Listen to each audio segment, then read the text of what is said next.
I had a thought this morning during my warm-ups. I've been wanting to write for a long time. I have been writing for a long time, but I've never shared, let's say, my prose in the novel format.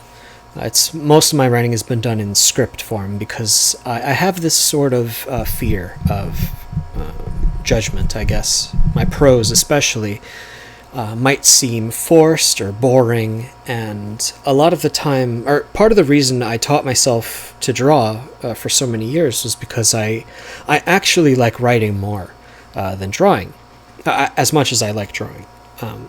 I want to support my stories with illustrations because I feel like the stories are not strong enough by themselves, right? So in a way, I'm very afraid of what people are going to think, so I add the pictures to sort of gain interest and maybe hedge my bets against the sort of reactions I might get. And then as I was doing my painting warm-ups today, I was playing around with different brushes, which I'll put up on the screen, and I started developing these thoughts a little bit more. Fear stops a lot of people from being creative, but there is a huge difference between ridicule and disinterest. Disinterest is I guess it's an inaction. The viewer will simply not interact with the work. So say I paint a picture of a tree with a cat-fox creature sitting underneath it in the shade. If a person is not interested in the piece, and let's say I post it on Twitter or something, they'll just not give it a like and they'll keep scrolling because, it's a picture, it's not that interesting, I'm going to keep going, right? So the natural expression of disinterest, in other words, is silence. And on the other hand, though, a lot of people are afraid to share their creative works because they're afraid of judgment or ridicule. And that's the case with me with writing right now, is that everything I write, I'm not just enjoying it, because every sentence, every paragraph, I'm like, no one's going to want to read this, or they're going to make fun of me, this is stupid.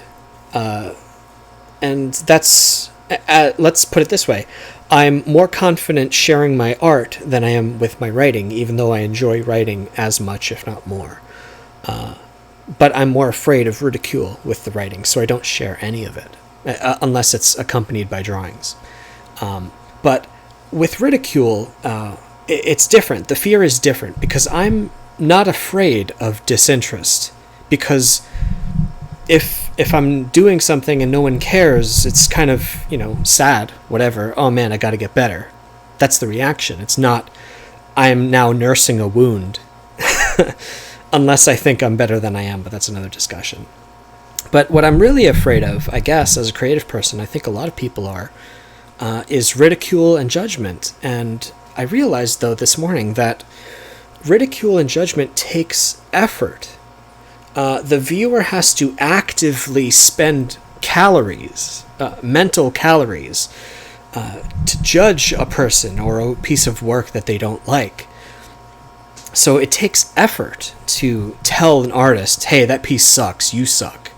But who really goes out of their way to do that? It's kind of rare. Even in my own profession, most people just don't interact with a piece if they don't like it. The only times they ridicule me is if I make a comic that they think, if they feel personally attacked, right? They'll want to give me a black eye in return or something like that. They're offended.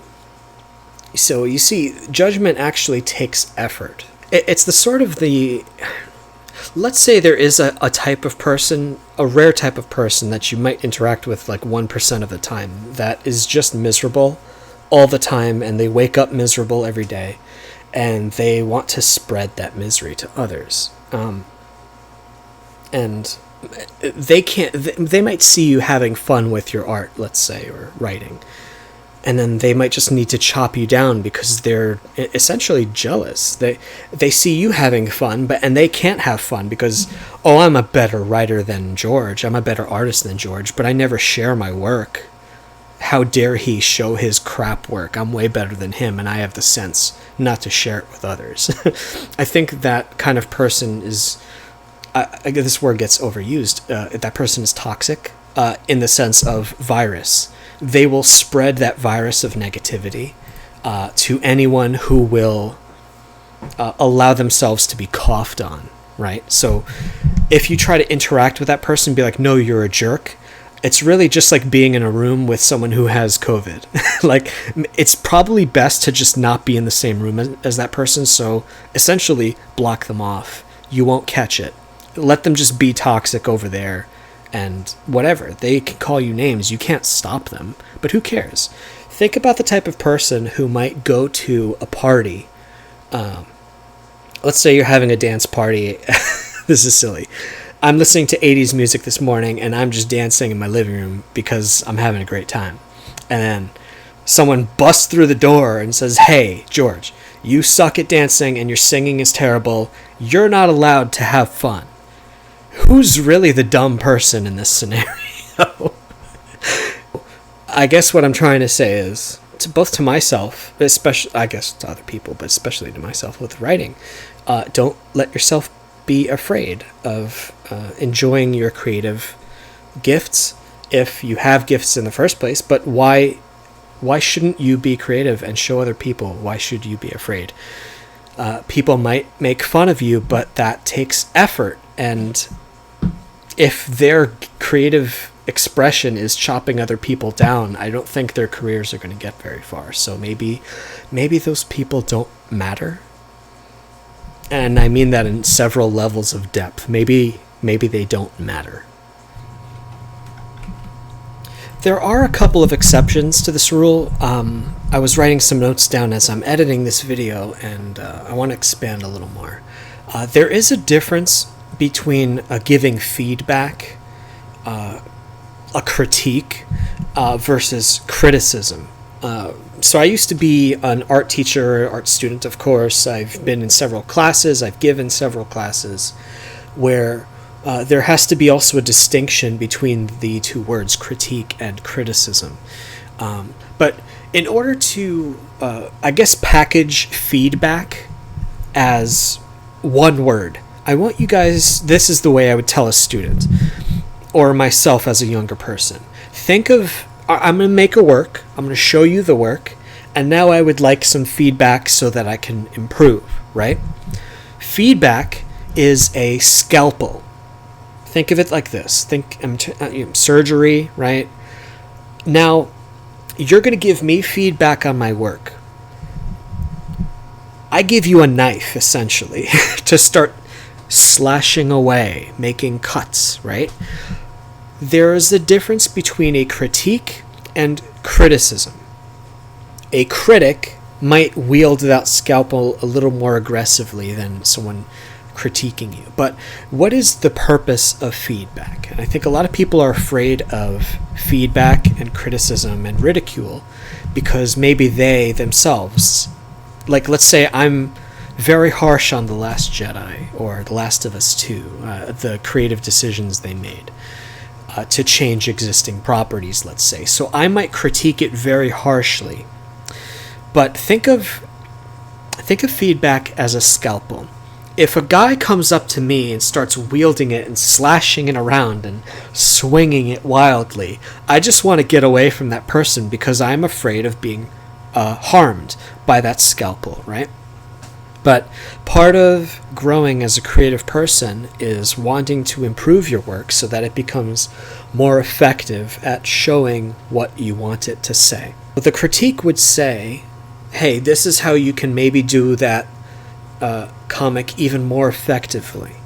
And that scalpel is used in a way that it's not supposed to hurt the creator. It's supposed to trim something that isn't there. It doesn't need to be there. It's going to help you improve. Think of a tree that grows wildly and just in any direction takes up the whole yard and it creates a mess, versus a bonsai tree that's carefully pruned.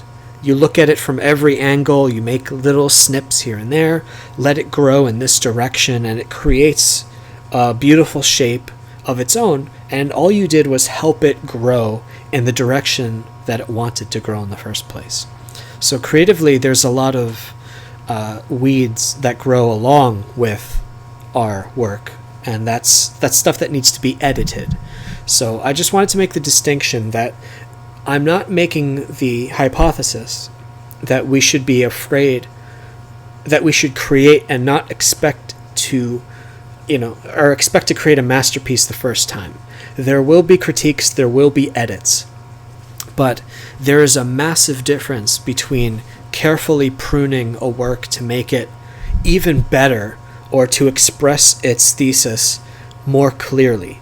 That's something that should be welcomed. But just to suddenly walk into a room and start slashing a scalpel around like, no, you suck, and this is why you suck, and everything sucks, and I'm the best, even though I don't create anything. I guess the thesis of this video is to express that. Don't be afraid of critiques. Don't be afraid of ridicule. The ridicule is something you can just dismiss. But critiques are great. They are things that will help you grow. But of course, you can only take so much. Even you don't perform surgery without anesthetic, right? So there are environments where critiques are acceptable, and usually it's not when people are throwing tomatoes. But I wanted to make this distinction just to kind of provide a antithesis to make this a more complete discussion. And finally, a quick little, I guess this is a quote ad, but I made a new book I want to share with everybody. It's called, language warning, it's called Shitposts. It is a collection of a bunch of my comic strips that I've been putting up on Twitter, and a lot of people have been giving me requests that like, oh, I'd like to have a copy of that comic. So I decided to start collecting them into books. Right now I've published issue 1 of Shitposts. It collects all of my political related stuff. It's 36 pages, full color. It looks really nice. And you can go to my Etsy store right now and grab a copy. Feel free to grab other copies. I still have copies of Bad Dreams #1, which I'm really proud of. I'm going to also publish more issues of Shitposts, I'm trying to collect the strips according to theme. So the next one will sort of be my miscellaneous and assorted random jokes book. So that's Shitposts issue 2 coming out next month. Please look forward to that. And there will be an issue 0, actually, collecting my older strips, which I'll produce as soon as I can. So please, links below. Feel free to take a look. If the books are for you, grab a copy. I don't mean to brag too much, but I'm really impressed by the quality of these books. If you buy one, I think you'll also be impressed. Specifically, I recommend Bad Dreams or Shitposts. Well, if I had to pick one, I would say Bad Dreams. But also, mature content warning there. Be careful. But yeah, the quality of the books themselves is quite exceptional. Pat myself on the back there, just because they have laminated covers, and that looks great. But yeah, the print quality is great. The jokes are good. If you're easily offended, I don't recommend Shitposts #1. Maybe #2 is more generally acceptable. I make fun of a lot of people in Shitpost #1 who I perceive as full of themselves, but maybe I'll talk about that another time. I just wanted to let you guys know the book was out. Maybe later this week I'll kind of give you guys a tour through the book. I just wanted to share some thoughts on a Sunday morning. Hope you guys have a great day. Feel free to be creative. Don't be afraid of jerks. And shoot, I gotta take my own advice and do some writing today.